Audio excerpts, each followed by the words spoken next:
ఇక కడప జిల్లా ఒంటిమిట్ట కోదండరాముని కళ్యాణం ఈ రాత్రికి అంగరంగ వైభవంగా జరగనుంది. ఈ నేపథ్యంలో తిరుమల తిరుపతి దేవస్థానం అధికారులు జిల్లా యంత్రాంగం సర్వం సిద్ధం చేసింది. పున్నమి వెన్నెల్లో రాత్రి 8 గంటల ప్రాంతంలో శ్రీ సీతారాముల కళ్యాణం జరగనుంది. ఉత్సవానికి దాదాపుగా 1,00,000 మందికి పైగా భక్తులు హాజరవుతారని అంచనా వేస్తున్నారు. ఒంటిమిట్ట శ్రీరామ కళ్యాణ ఏర్పాట్లకు సంబంధించి మరింత సమాచారం మా ప్రతినిధి చంద్రమోహన్ రాజు అందిస్తారు.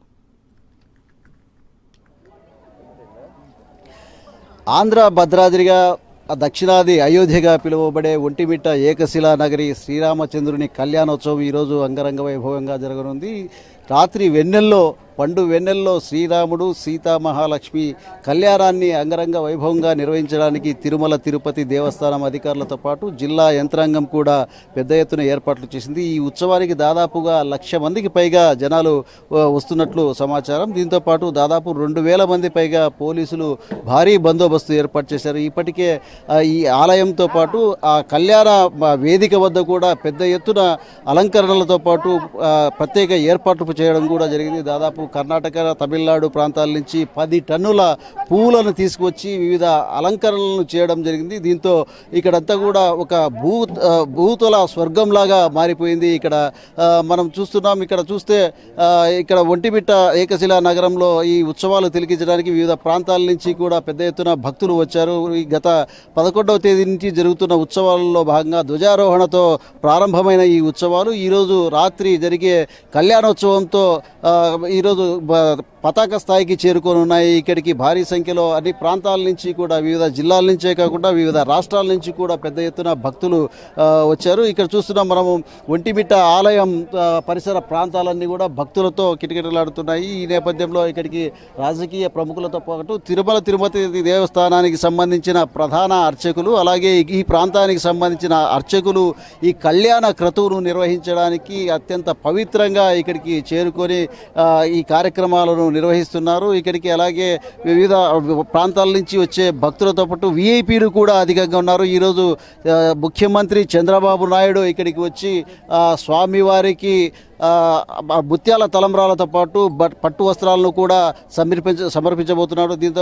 దీనికి తోడుగా గవర్నర్ నరసింహన్ కూడా ఈ కళ్యాణ ఘట్టాన్ని వీక్షించడానికి రాబోతున్నారు. మన దగ్గర ప్రస్తుతం ఇప్పుడు మాజీ మంత్రి మాణిక్య వరప్రసాద్ ఉన్నారు. ఆయన అడిగి తెలుసుకునే ప్రయత్నం చేద్దాం. సార్ చెప్పండి, ఒంటిమిట్ట కోదండరామస్వామి ఉత్సవాలు వైభవంగా జరుగుతున్నాయి. ఈ నేపథ్యంలో ఇక్కడి యొక్క పవిత్రత గురించి మీరు చెప్పండి.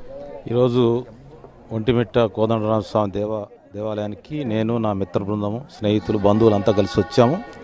దీనికి ఒక ప్రాధాన్యత ఉంది, చారిత్రక ప్రాధాన్యత ఉంది, సాంస్కృతిక ప్రాధాన్యత ఉంది. అదేంటంటే ఈ దేవాలయాన్ని నిర్మించింది ఆది జాంబవంతుడు మా పూర్వీకులు. ఆయన వారసత్వాన్ని ఈరోజు మేము చూడాలి. ఆయన ఎందుకు ఈ దేవాలయాన్ని నిర్మించాడు, ఆయన యొక్క గొప్పతనం ఏంటి, ఏ ఉద్దేశాలతో నిర్మించాడు, ఆ వారసత్వం తెలుసుకోవాలని ఇక్కడికి రావడం జరిగింది.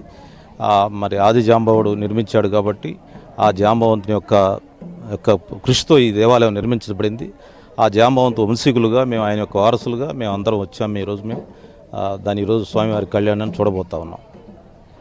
ఆది జాంబవంతులు నిర్మించిన ఈ ఆలయాన్ని, ఇక్కడ జరిగే ఉత్సవాన్ని తిలకించడానికి తాము ఆయన వారసులుగా వచ్చామని చెబుతున్నారు. ఇక్కడ ప్రత్యేకత ఉంది. ఇక్కడ కోదండ రామాలయంలోని సీతారాములతో పాటు లక్ష్మణుడు ఉన్నారు, కానీ ఇక్కడ ఆంజనేయ స్వామివారు లేరు. ఆంజనేయ స్వామివారు శ్రీరామచంద్రునికి పరిచయం కాకముందే నిర్మించబడినది ఈ క్షేత్రం. ఈ క్షేత్రం యొక్క విశిష్టత గురించి ఇక్కడ ఉన్న ప్రధాన అర్చకులు చెప్తున్నారు. వారిని అడిగి తెలుసుకునే ప్రయత్నం చేద్దాం. సార్ చెప్పండి, ఇక్కడ ఈ ఆంజనేయ స్వామి లేకుండానే ఈ ఆలయం వెలిసింది, దీని యొక్క ప్రత్యేకత ఏంటి?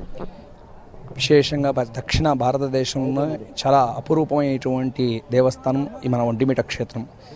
ఈ ఒంటిమిట్ట క్షేత్రంలో ఆంజనేయ స్వామి మూల విరాటుకు లేకుండా ఒకే శిల మీద సీతారామ లక్ష్మణుడు ఉద్భవించినటువంటి యొక్క క్షేత్రం ఇది. దీనికి జాంబవంతుని యొక్క ఈ ప్రతిష్టతోనే ఇక్కడ జరిగింది విశేషమైనటువంటి ఇది యాక్చువల్గా అయితే జాంబవంతుని యొక్క క్షేత్రంగానే ఇది రావాలి.